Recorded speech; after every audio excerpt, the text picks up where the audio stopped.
E a leitura, meus irmãos, de hoje é Joel, capítulo 2. Nós vamos ler o verso 1 até o verso 17. Uma exposição muito rica que vai abençoar muito o nosso coração. Então convido você a abrir a sua Bíblia em Joel, capítulo 2, do 1 ao 17. Mantê-la aberta porque nós vamos expor verso a verso aqui nessa oportunidade. Vamos então juntos para a leitura do texto sagrado. A santa, poderosa palavra do Senhor diz assim, Joel, capítulo 2, verso 1. Toquem a trombeta em Sião, dei alarme no meu santo monte, tremam todos os habitantes do país, pois o dia do Senhor está chegando, está próximo. É dia de trevas e de escuridão, dia de nuvens e negridão. Assim como a luz da aurora se estende pelos montes, um grande e poderoso exército se aproxima, como nunca antes se viu, nem jamais se verá nas gerações futuras. Diante deles, o fogo devora, atrás dele arde uma chama. Diante deles, a terra é como o jardim do Éden, atrás deles, um deserto arrastado, nada lhe escapa. Eles têm aparência de cavalos, como cavalaria, atacam galopando. Com um barulho semelhante aos carros, saltam sobre os cumes do monte, como um fogo que consome o restolho, como um exército poderoso em posição de combate. Verso 6. Diante deles, povos se entormecem, angustiados, todos os rostos ficam pálidos de medo. Eles atacam como guerreiros, escalam muralhas como soldados.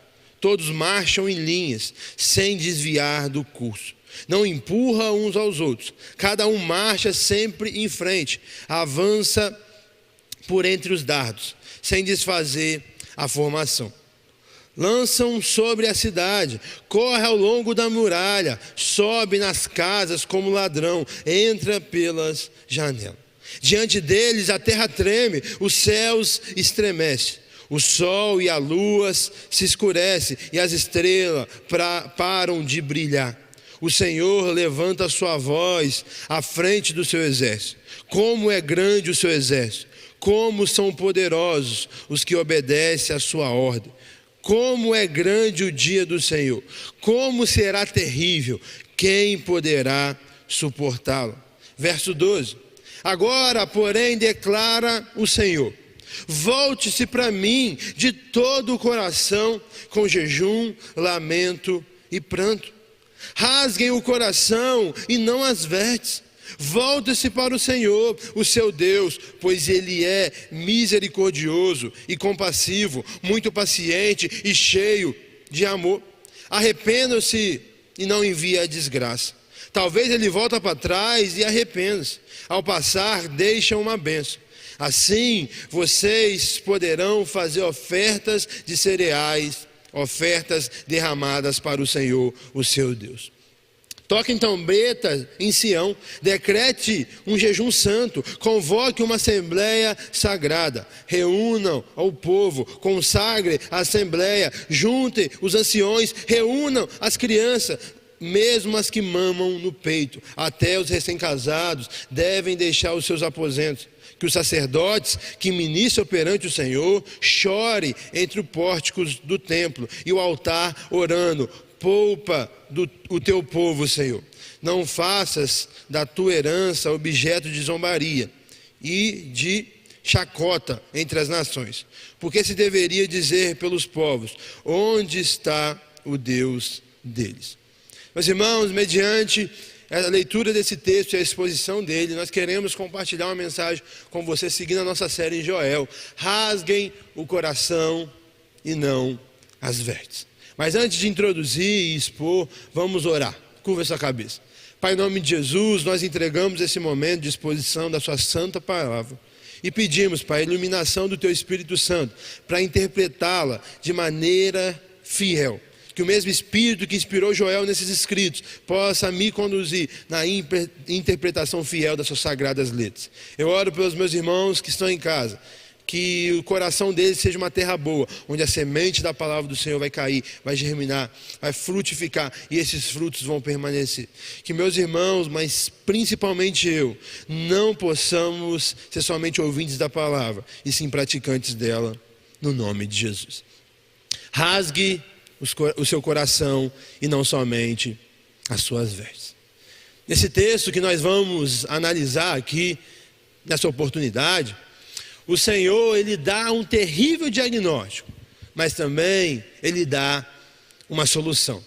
Ele é aquele médico que dá um diagnóstico ruim, mas também Ele dá o remédio para mudar essa situação.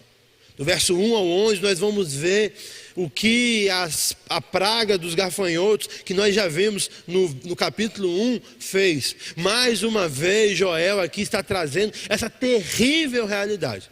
Mas a partir do verso 12 ao verso 17, ele, como líder da nação, o profeta levantado por Deus, ele chama a nação para tomar uma atitude, se arrepender, voltar o seu coração a Deus. O objetivo aqui no texto de Joel é realmente, meus irmãos, desesperar os seus leitores. Do verso 1 ao verso 11, não sei se você reparou na leitura, mas é um cenário aterrorizante. E é isso mesmo, Joel, ele queria isso, esse era o objetivo de Joel. Joel traz uma realidade que a vinda dos gafanhotos não foi obra do acaso, não foi obra de Satanás, não foi obra disso ou daquilo, foi obra do próprio Deus. Deus declarou guerra contra o seu povo. Deus chama o seu povo ao arrependimento mediante o sofrimento. O arrependimento, meus irmãos, é o único caminho de restauração. Mas vamos para a exposição do texto. Leia comigo mais uma vez o verso 1.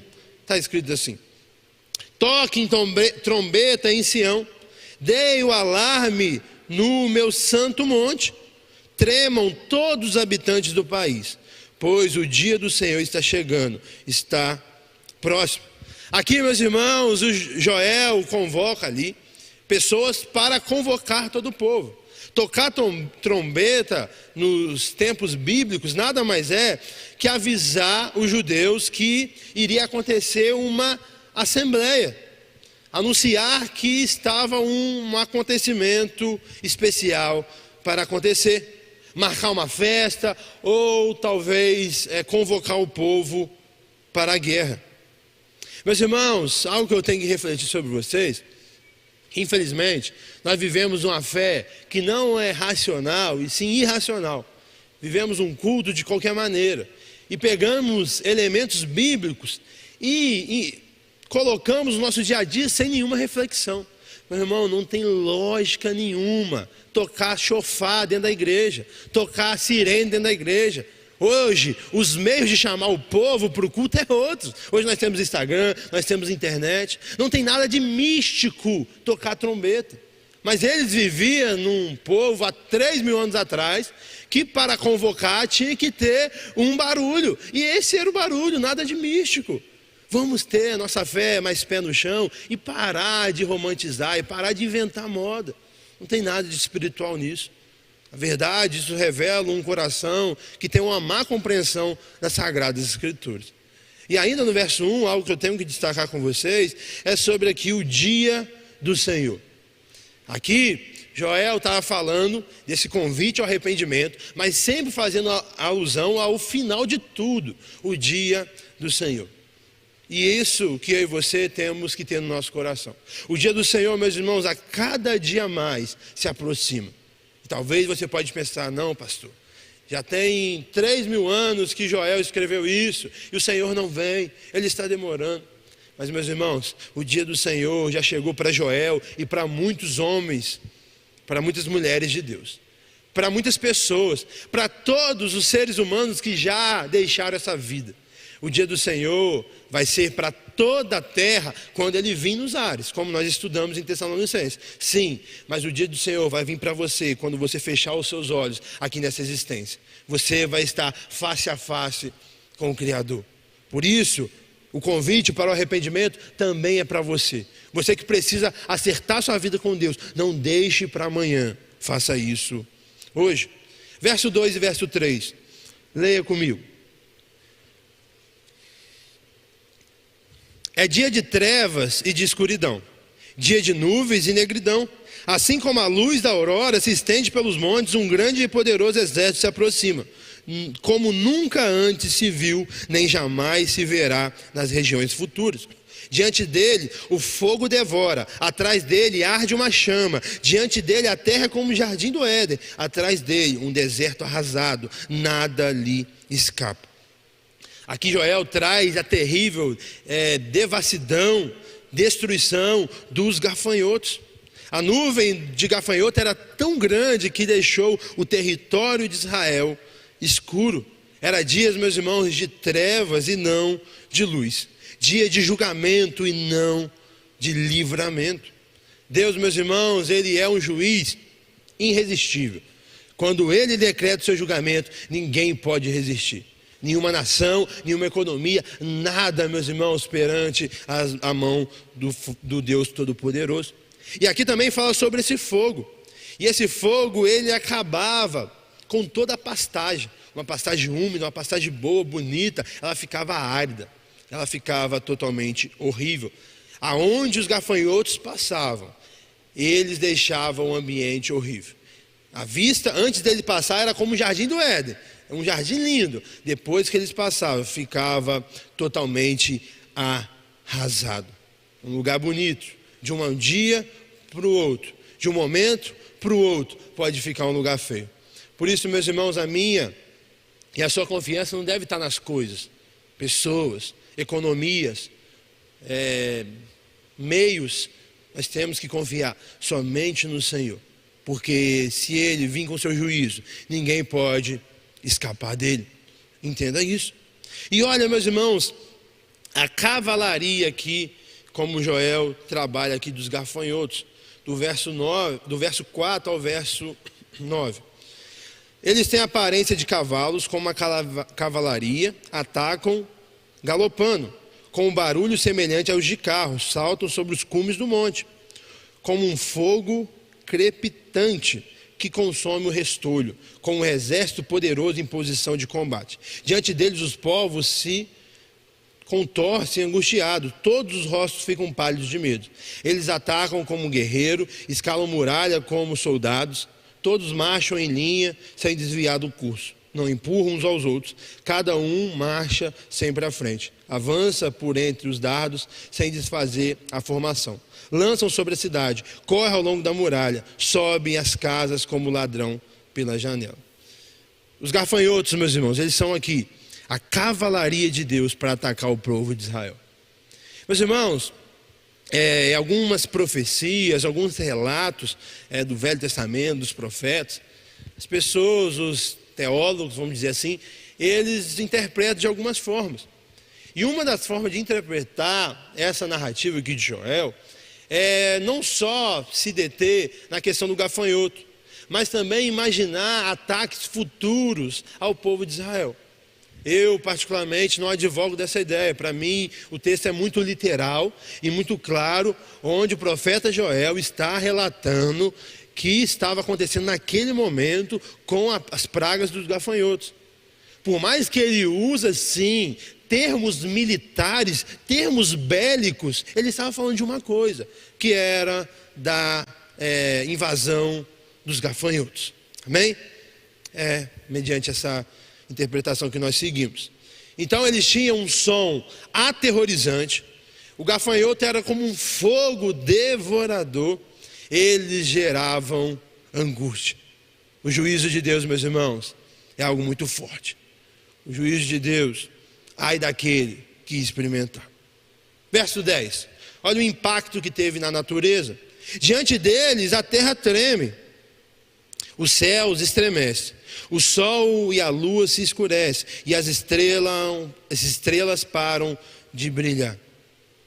A nuvem escureceu a visão do homem, porque tinha uma grande nuvem de gafanhotos, e nós, olhando daqui para o céu, fica escuro. Já teve alguns fenômenos nos nossos dias, do nada de dia ficar escuro, porque é uma nuvem, porque isso e aquilo passou na frente do sol. É basicamente isso. Amém? Então, Joel, meus irmãos, ele usa aqui dramaturgia. Ele usa mesmo todos os artifícios que ele tem da literatura para chamar essa atenção e acordar um povo que estava anestesiado. O povo de Israel, meus irmãos, só estava enfrentando isso porque ele estava vivendo uma religiosidade vazia. Eles tinham os cultos dele, eles tinham os rituais dele, mas o coração, que nós vamos chegar daqui a pouco, estava longe do Senhor.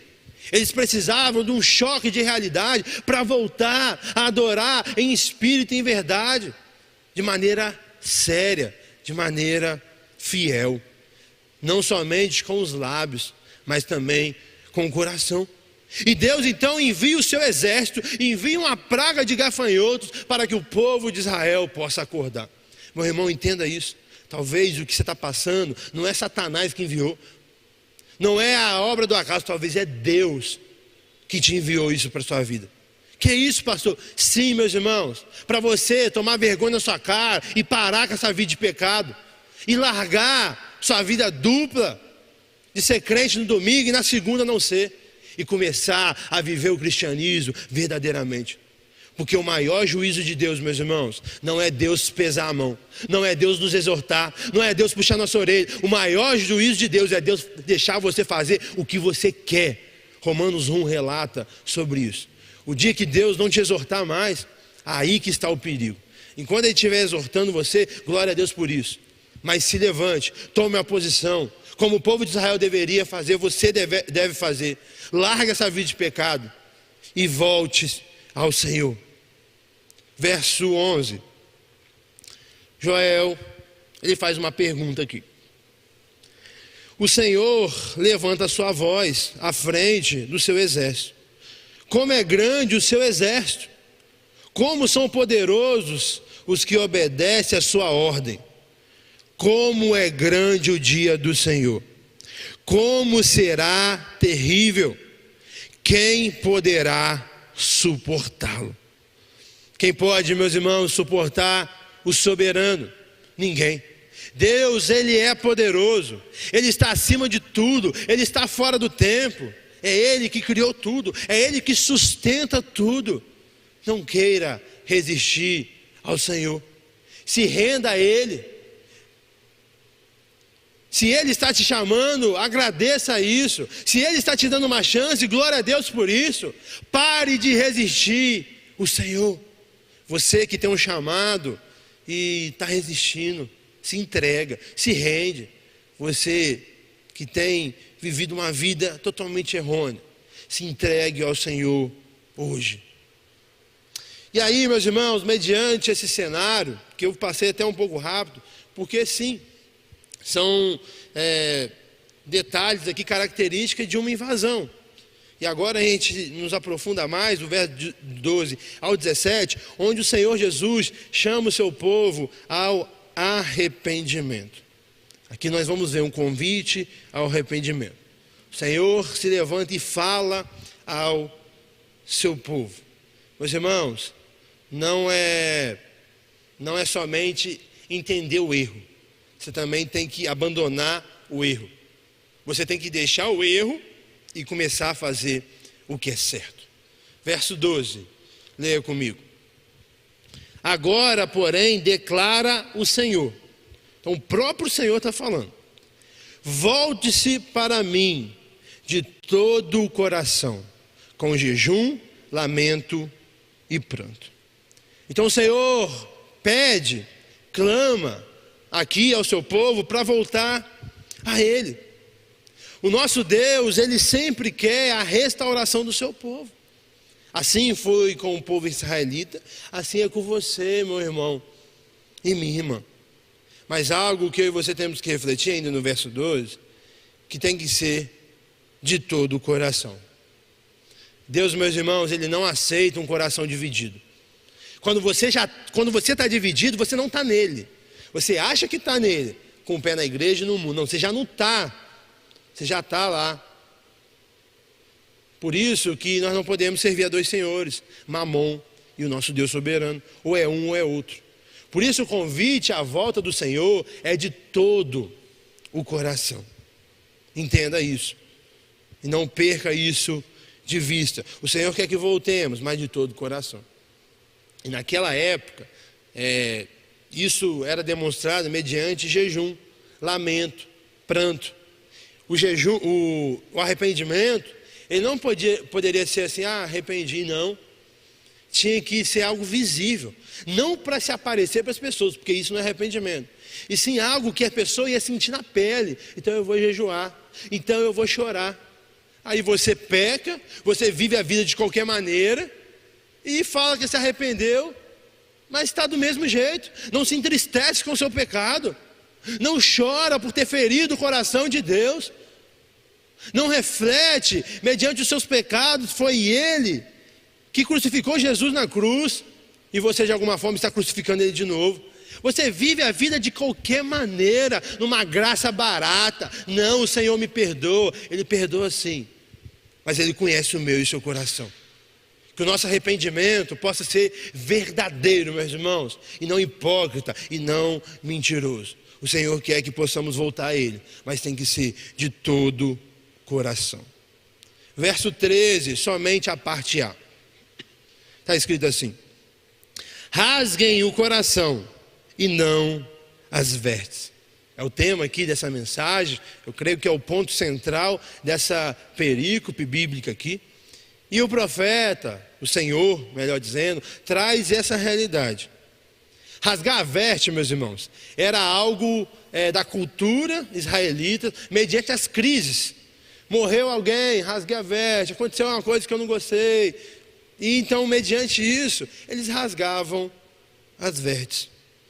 Mas entenda algo: rasgar vestes em si não é errado nessa época, né? Porque para nós não tem sentido nenhum. Mas enfim, não era propriamente errado rasgar a veste. O problema, sabe qual que era? Rasgar a veste e não rasgar o coração. Sabe qual é o problema? Você se ajoelhar para orar como algo espiritual e só fazer isso mecanicamente, só fazer isso da boca para fora, só fazer isso porque as pessoas estão te vendo na igreja. Tem problema em ajoelhar, pastor? Não, claro que não tem problema. Mas seja de joelho ou de pé, seja que possamos ter o coração sincero perante o Senhor, que possamos se arrepender verdadeiramente e não somente externamente. É isso que o texto nos traz, meus irmãos. O mais importante é o coração. Tem pessoas, meus irmãos, que pula, que cai, que faz um monte de espetáculo no culto público, mas o coração deles está longe. E talvez tenha um irmão, uma irmã quietinho, está adorando muito mais a Deus do que essas pessoas, que talvez só quer se aparecer, só quer mostrar uma espiritualidade que não existe. Então eu e você temos que refletir que o nosso Deus, Ele olha internamente, Ele olha o nosso coração. O nosso Deus, entenda algo, Ele não se impressiona com a aparência. Isso é uma realidade desde Gênesis até Apocalipse, desde o Velho Testamento até o Novo. Ele não se impressiona com rituais vazios, com coisas feitas da boca para fora. Por isso eu sempre tenho falado ultimamente, e vocês que me conhecem, me acompanham, sabem, não adianta, meus irmãos, nós prestarmos um culto religioso, místico, ritualista, onde eu oro por orar, onde eu oferto por ofertar, onde eu ouço a palavra por ouvir, onde eu canto as músicas por cantar, mas o nosso coração está longe. Você não está agradando o coração do Senhor. Você canta músicas que você não quer viver, você canta músicas que você nem acredita, você contribui por contribuir, você nem sabe o que você está fazendo. Você ora por orar, você fica sentado, mas você fica mexendo no celular e não ouve a palavra do Senhor. Não adianta, meus irmãos, esse lugar que não é místico, aquecimento como qualquer outro ambiente. Esse lugar se torna santo quando os santos se reúnem para adorar, para fazer a leitura pública das Sagradas Escrituras e para expor ela. O que vai mudar não é a Bíblia ficar aberta na sua sala, minha irmã. Não muda nada. O que muda é a Bíblia entrar no seu coração e você começar a viver a Bíblia. Por isso a nossa fé, meus irmãos, o culto é racional, a adoração é espírito e em verdade. Nós temos que entender que o nosso Senhor não está preocupado com a aparência, Ele quer o nosso coração. É isso, meus irmãos. Nós somos tão religiosos, sabe quando? Quando você está preocupado, sabe com o quê? Com a cor da parede da igreja. Isso está te deixando em crise. E aonde na Bíblia está escrito a cor que deve ser a parede da igreja?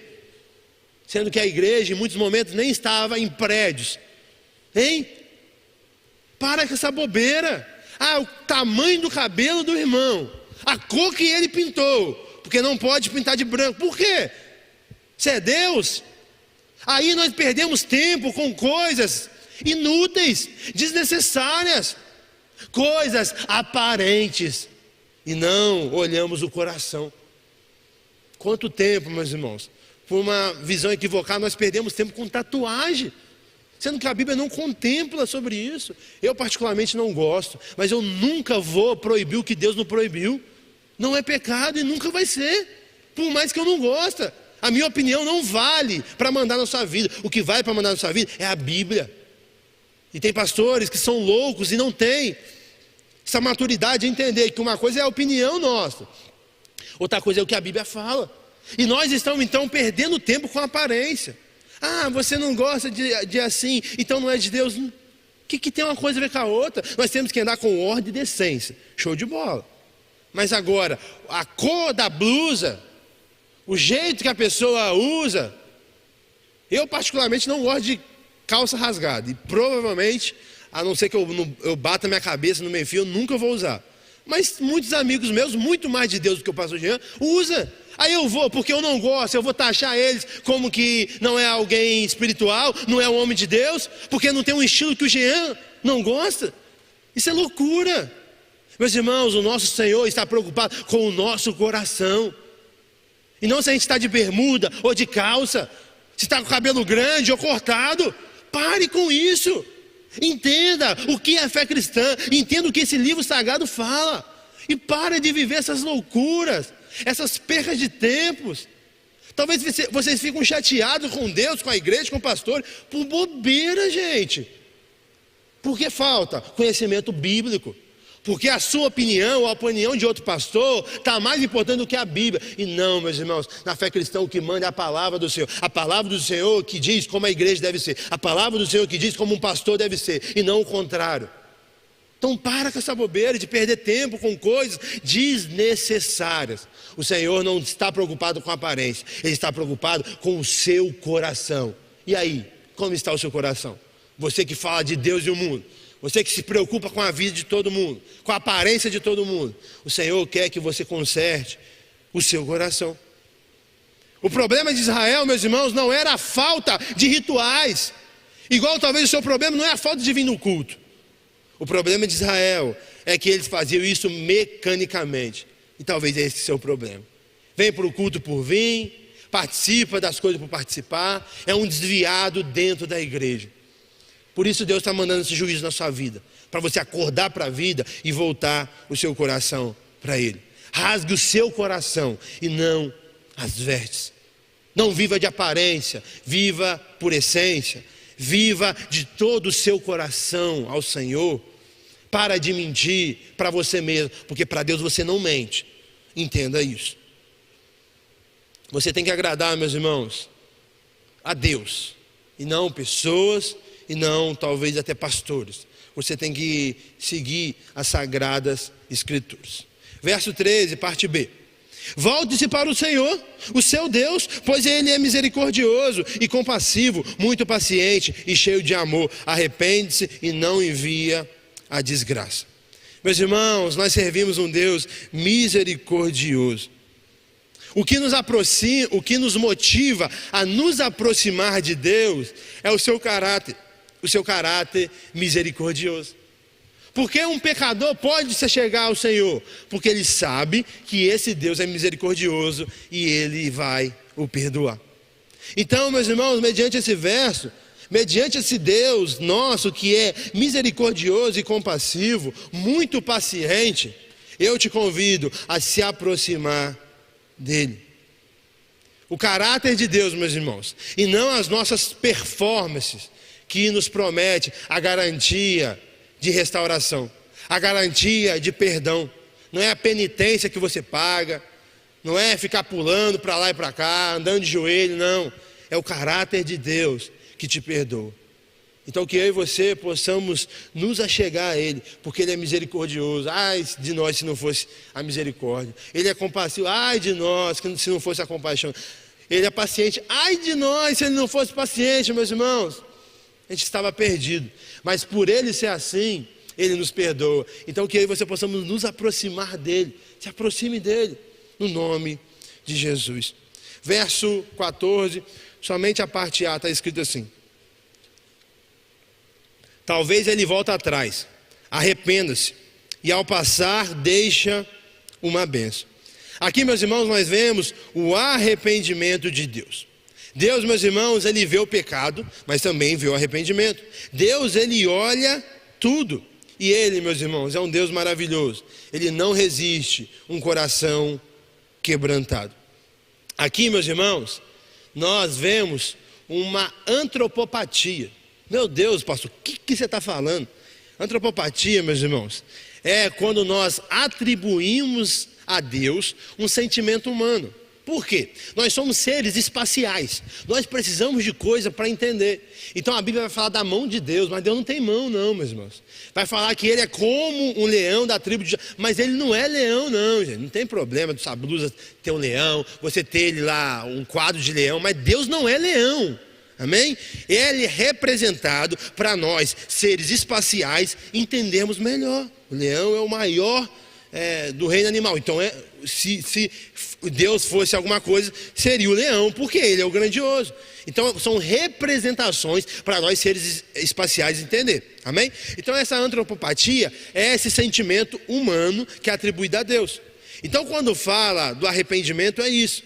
Para o leitor entender. Mas, entretanto, todavia, não é um arrependimento como eu e você sentimos. Amém? Não tenha isso, não entenda isso de maneira equivocada. Isso aqui é uma figura para tentar explicar o sentimento de Deus. O arrependimento de Deus, meus irmãos, não é uma tristeza pelo erro, pois Deus não erra. Isso aí é óbvio. E sim uma decisão de agir de uma maneira diferente. Deus iria destruir, Deus iria acabar com todo Israel, mas mediante o arrependimento, Ele decide não fazer mais, simplesmente. É nada mais que de alguma forma mudar de ideia. Mas na soberania de Deus já estava tudo planejado. Mas não é o arrependimento que o Jean tem, que o Jean erra, e aí pede perdão, porque o Jean é um pecador, aí o Jean se arrepende. O arrependimento, segundo Deus, é o arrependimento de mudar a decisão. Ele estava e iria destruir totalmente, mas mediante o arrependimento do seu povo, Ele vai e abençoa. Eu e você iríamos para o inferno, mediante o nosso arrependimento, nós vamos para o céu. É isso, o arrependimento segundo Deus, é isso. E 1 João não precisa abrir, 1,9 diz essa verdade. Se confessarmos os nossos pecados, Ele é fiel e justo para perdoar e nos purificar de toda injustiça. Então o nosso Deus, mediante a confissão, mediante o arrependimento, Ele nos perdoa. Ele nos dá uma nova oportunidade mediante o arrependimento. Ele salva todo aquele que se arrepende. Todo arrependimento perante Deus, meus irmãos, é bem-vindo. Verso 14, parte B está escrito assim: assim, vocês poderão fazer oferta de cereais e ofertas derramadas para o Senhor, o seu Deus. Como nós já falamos e estudamos nos outros programas, aqui ele está falando do culto ao Senhor. Naquela época ofereciam sacrifício. E para acontecer o culto precisava de oferta de cereal e oferta de bebida derramada. Acabou as vinhas, então não tinha mais vinhos. E acabou o cereal, porque acabou a plantação de tudo. Então o culto foi interrompido. Mas se eles voltassem ao Senhor e se arrependessem, o culto poderia voltar. E é isso, meus irmãos. Culto ao Senhor é relacionamento e não ritos. Por isso não tem sentido nenhum nós prestarmos um culto com o coração endurecido, com o coração mecânico, com o coração de qualquer jeito. Não tem lógica, meus irmãos. O convite da nossa fé, o convite do nosso Deus é que possamos nos relacionar com Ele em espírito e em verdade. Amém? Então, mediante o arrependimento, aí sim o culto poderia voltar. Verso 15 e verso 16. Toquem a trombeta em Sião. decrete jejum santo, convoque uma assembleia sagrada, reúnam um povo, consagre a assembleia, ajuntem os anciões, reúnam as crianças, mesmo as que mamam no peito, até os recém-nascidos devem deixar os seus aposentos. O convite aqui de Joel é para convocar todos. E essa trombeta, como eu expliquei lá no verso 1, que era uma convocação para assembleias, uma convocação para festas, mas uma convocação também para a guerra. Aqui nesse momento, essa convocação não era para a guerra, era a convocação para o arrependimento. Todos, meus irmãos, todos deveriam estar ali, desde o pequeno até o grande. Até também o recém-casado, está na lua de mel, sai da lua de mel, vem se arrepender. Meus irmãos, existem momentos que são momentos de arrependimento. Tem nada para se festejar, nada para sorrir, nada para se alegrar. Sua vida está destruída e você está se alegrando ainda, por causa que seu time ganhou, por causa que caiu um dinheiro na sua conta, você vai fazer um churrasco. Seu casamento está acabando e você está feliz ainda. Ao invés de você se arrepender, chorar, entrar para o seu quarto e ficar orando, fazer um jejum ao Senhor, você está rindo. Não, meus irmãos, existem momentos que nós temos que nos consagrar mais ao Senhor, pedir a misericórdia dEle, pedir auxílio para toda a situação que está acontecendo, mudar, para esse diagnóstico de maldade transformar em bom. Aqui Joel convoca todos os habitantes de Israel. Existem momentos, meus irmãos, que não são para festas, e sim para tristeza, e sim para arrependimento. E o último verso, verso 17. Que os sacerdotes que ministram perante o Senhor chorem entre os pórticos do templo e o altar, orando: poupa o teu povo, Senhor. Não faça a tua herança objeto de zombaria e de chacota entre as nações. Porque se haveria de dizer pelos povos: onde está o Deus deles? Joel convoca todos os líderes a chorar perante o Senhor. Os líderes, meus irmãos, eles devem ser o primeiro a se arrepender. Ele convoca aqui os sacerdotes, os que ministram, a se arrepender, a orar: Senhor, nos poupa. E algo muito interessante aqui, meus irmãos, que a preocupação de Joel, do profeta Joel, não era com a sua própria reputação, não era com a reputação propriamente, diretamente do seu povo. A preocupação de Joel era com a reputação de Deus. Será que eu e você temos essa preocupação? Eu creio que não. Porque se você tivesse, você não vivia essa vida de qualquer maneira, não. Você não andava de qualquer maneira, não. Você não reagia de qualquer maneira, não. Você não falava de qualquer maneira, não.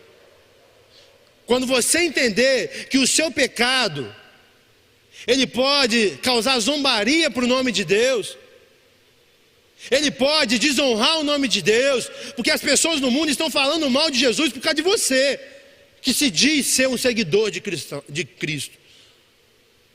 O profeta Joel traz um temor que eu e você temos que ter no nosso coração. E aí nós vamos pensar um pouco mais sobre as nossas atitudes, que em muitos momentos têm sido errôneas, tristes, que eu e você possamos refletir. Se preocupe com a sua reputação, não. Se preocupe com a sua reputação por causa do Senhor, não por causa de você. Não é sobre você, é sobre o Senhor. E infelizmente o nosso Deus tem sido zombado por causa do meu e do seu testemunho. Mas que eu e você possamos nos arrepender e voltar o nosso coração ao Senhor. Rasgue, meus irmãos, o seu coração e não as vestes. Chega de mecanismo, chega de rituais vazios, chega de coisas que não edificam em nada a sua fé e a fé do outro. Deixa de ser um religioso hipócrita e seja um crente fervoroso, cheio do Espírito Santo, quebrantado, que vai ao Senhor de todo o seu coração. E para a gente finalizar, temos duas aplicações. A primeira delas, quando Deus quer Ele destrói. Ele é poderoso, meus irmãos. Quem enviou essa praga foi Deus, repito, não foi Satanás. Não foi obra do acaso, foi Deus. Deus enviou os gafanhotos para acabar com a agricultura, com a economia, com a confiança do povo de Israel. Quando Ele quer, Ele faz. Não ache que Ele mudou, não. Tá bom? Quando Ele quer, Ele faz, meus irmãos. Quando Ele quer, Ele vai te parar. Se Ele te ama, se Ele tem um propósito na sua vida, Ele vai te parar. Entenda isso. E a segunda aplicação, Deus nos convida a um arrependimento verdadeiro. Tenha isso. Não se arrependa de qualquer jeito, mentirosamente, da boca para fora. Não. Se arrependa de todo o seu coração. Busque ajuda. Eu estou aqui para te ajudar para isso, como pastor. Estou aqui para condenar, para julgar. Não, eu estou aqui para te ajudar. Mas se arrependa. Pare de mentir para você mesmo. Porque para Deus você não mente. Então que eu e você possamos nos arrepender dos nossos pecados. Mediante esse trecho, que possamos analisar, segundo o verso 1 ao 11, que Deus manda as destruições, Ele manda as calamidades em nossas vidas, para que possamos acordar. E mediante o verso 12 ao 17, que possamos nos arrepender, mas não de qualquer maneira, e sim de todo o coração, não mecanicamente, e sim verdadeiramente. Sempre é um prazer inenarrável estar com você. Curta, comente, compartilhe esse vídeo e se inscreva no nosso canal. Que Deus te abençoe.